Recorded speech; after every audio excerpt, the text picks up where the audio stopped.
Max on the beat. Бау, и си влизаме у вас. Няма какво да стане, защото аз съм дядо Мраз. Помниш ли като чукахме курвата у вас? И майка ти влизна и ми вика дай му газ. Аз си казах чакай малко лелче, сега ще се махне, няма да идвам вече. И ми каза махи се от тука, и по-пусто ми каза отивай на буклука. Но каквото е било, сега съм най-горе, аз съм вече най-брато. Който да ми каже вече не ви слушам ба. Аз съм най-добрия от 100 номер 1. Ей, пак си направила шиба на табелята. Накрая ще ти взема, ще ти чупа и ръката. Ставам сутринта и се чуда каква та смрад. Не знам, но днеска нямам никакъв занаят. Живея в много мръсен блок, без ток. Защо живота с мен е толкова жесток? И докато си мисля вече няма какво да стане, и кръка ми успя да се сване. Бау, и си влизаме у вас. Няма какво да стане, защото аз съм дядо Мраз. Помниш ли като чукахме курвата у вас? И майка ти влизна и ми вика дай му газ.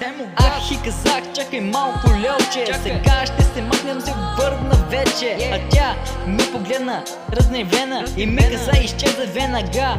Аз съм кретена на народа, няма кой да му спее. Калашници, пистолети, всичко в джоба ми бе. Гърнати, мърнати, аз съм джентълмен на народа. Всички женските мои, няма кой да се мери с мен. Нека ти разкаже една забавна история за една Виктория, паднала от коня и станала после, и станала купона. После влезна у нас и започна да ми бара телефона. Аз си казах спри, малко се успокои. Тя ме погледна с очи на змии и ми каза, искам твоя ти. Аз си казах, яш моите макари. Макари, баца, яш моите макари. Ей, пау,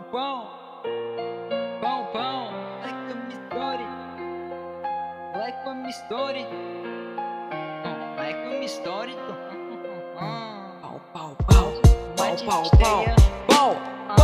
Пау, и си влизаме у вас. Няма какво да стане, защото аз съм дядо Мраз.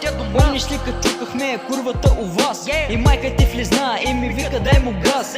Аз си казах чакай малко лелче, сега ще се махнем да я видиш вече. А тя ми каза веднага изчезвай тука, отивай на буклука. Изчезвай, Металри on the beach, baby. Няма кой да ме спре, бе братле. Аз съм най-големия бос тука, бе. Yeah, Draco.